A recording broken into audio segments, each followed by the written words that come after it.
My wife never called me stadium whore to my face, but she let me know it was my code name. There's ample reason for that.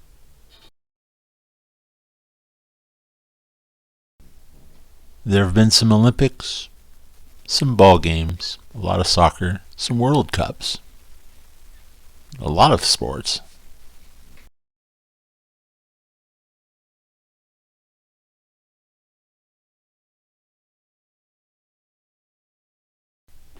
I can't deny that a Saturday night in August at Fenway Park in Boston was pretty sweet.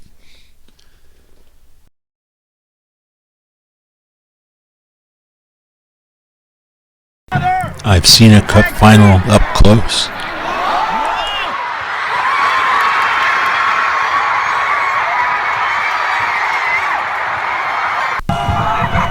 There's nothing like seeing my team win a championship.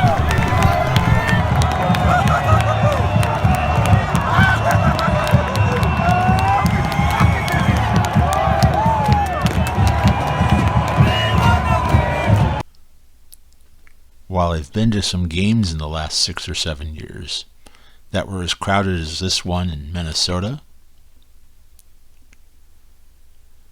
there was a more sparse crowd in San Francisco. There was this gratuitous shot of San Jose and the Quake's emptiness. We always get a chuckle of that. But even the Timbers were sometimes lacking before the pandemic.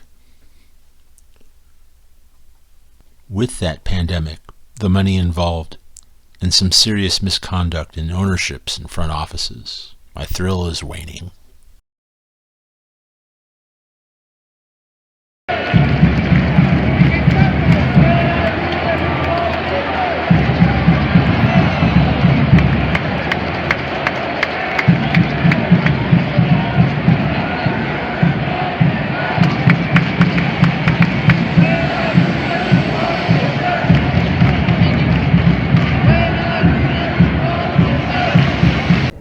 Other places fare no better. This is in Reno back in May.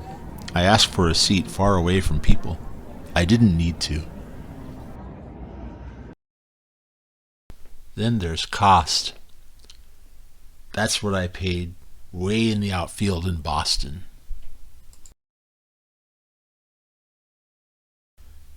And that was for this seat in the outfield in Seattle. Neither were resale.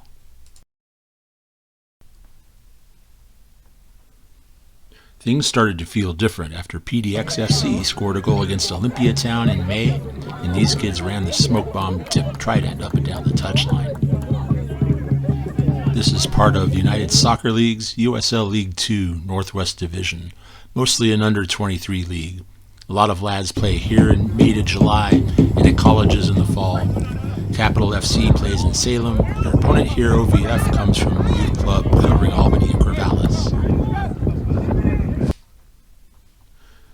Lane United started out in 2014 and plays in Eugene.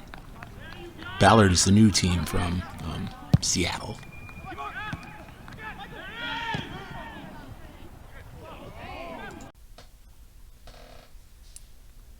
Olympiatown entered the league this year and ties to an Olympia youth program.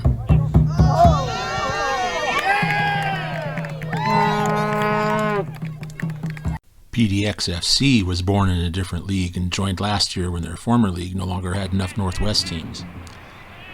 Note that I know 2 players who played at this level and region who are in the World Cup roster for USA.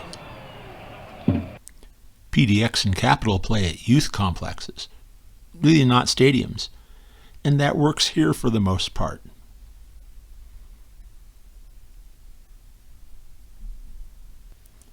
Lane United now plays at the old Civic Stadium site in Eugene, where pro baseball was once played. You can see sort of the base of the old structure that burned down. The hill makes for a natural sitting and standing area. This allows flexibility. Dead center of this shot, a taco stand. And a beer stand behind me, by the way. Capital had a similar setup. In Eugene, almost dead center here, Both a food truck and a beer van are parked there, able to drive in and out. Even a taco truck at the high school where Olytown plays. Then this guy, part of the owner's family, working the crowd. True personal service here. The flexibility extends to allowing fans to add their own flourish. For instance, the accordion player at Capitol.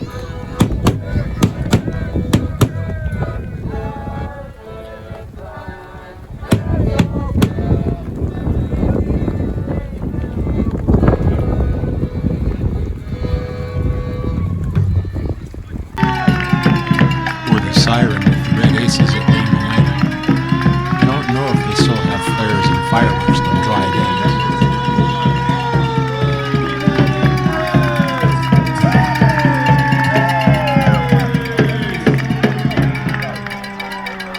That goal is brought to you by Urban Lumber Company, who is planting the tree.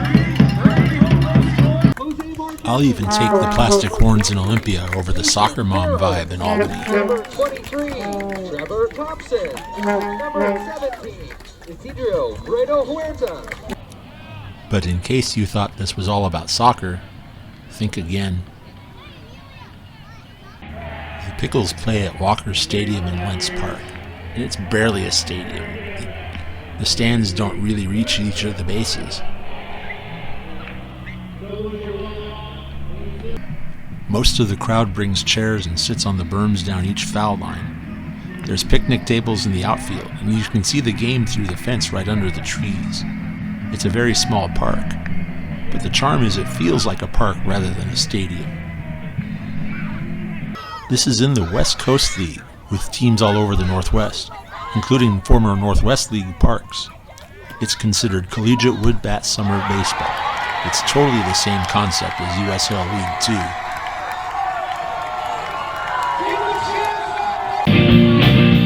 Do things like have a band to play in between games or before the game.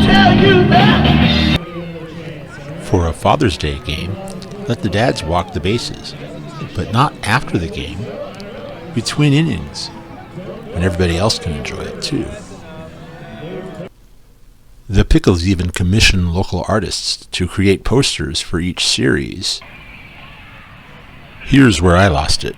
Can you imagine a pro game where someone from the opposing bullpen plays catch with a kid in the crowd? Here we are. Speaking of a pro game, this is a Hillsboro Hops game. The visiting bullpen here is sadly caged.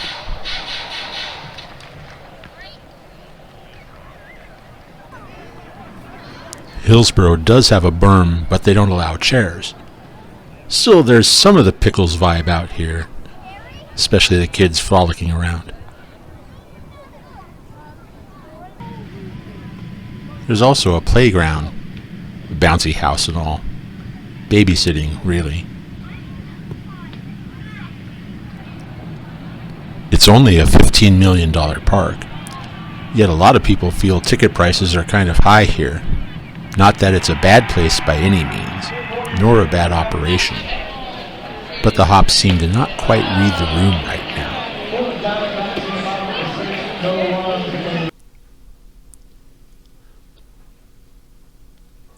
But no matter where, sports still gives those transcendent moments, like a walk-off hit for the Mariners and the celebration to go with it.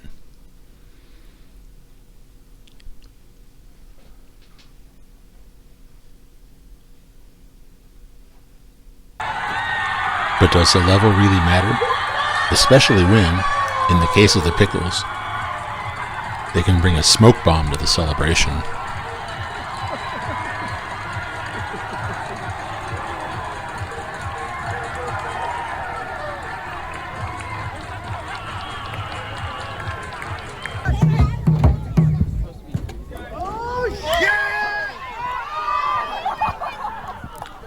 Still, I'm partial to 11 goal and stoppage time, scored by the goalkeeper.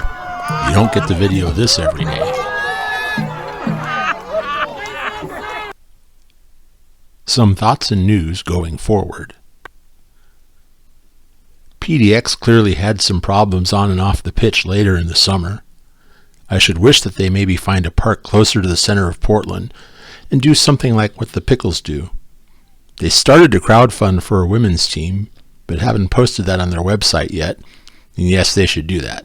That brings me to the Thorns.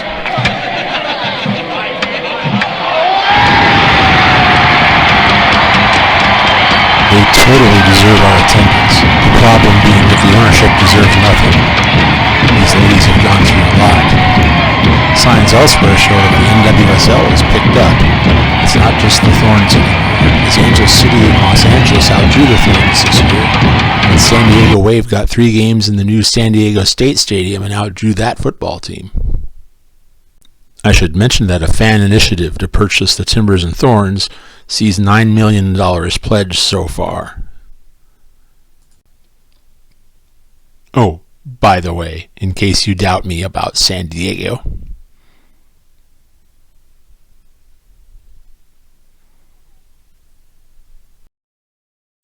The question in Eugene surrounds efforts to move up to USL League One, which theoretically requires stadium seats. Is it really worth that?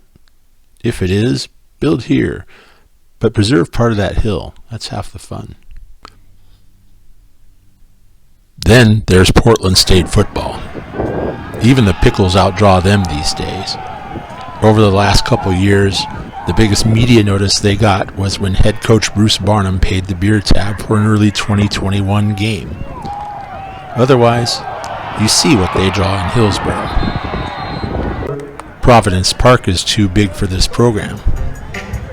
And part of the reason I focus on things you don't see in normal stadiums is they're becoming less popular features in stadiums.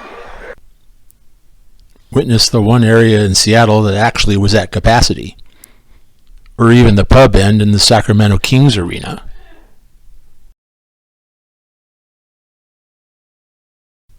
So Portland State should take their on-campus practice field here and not build a stadium around it, but a bar. 3 levels plus a plaza for drinkers to congregate and maybe some bleachers for visiting fans. After all, if you do it right, you can get a smaller version of this. Taking it right at it. Talk to me. Come on. Oh my God. There's liquid coming down. There's cans going everywhere. We are covered in beer and other liquids, I believe, as well. Everyone is going insane. We might have a slight rain delay here on the 16th. Anyway, I dedicate this video to all those guys on YouTube who have these flashy videos of stadiums they constructed from Google Earth or other software, giving reviews based on some cool use of the software, but never actually go inside the stadium. The truth is that what you build doesn't mean as much as what you put in it.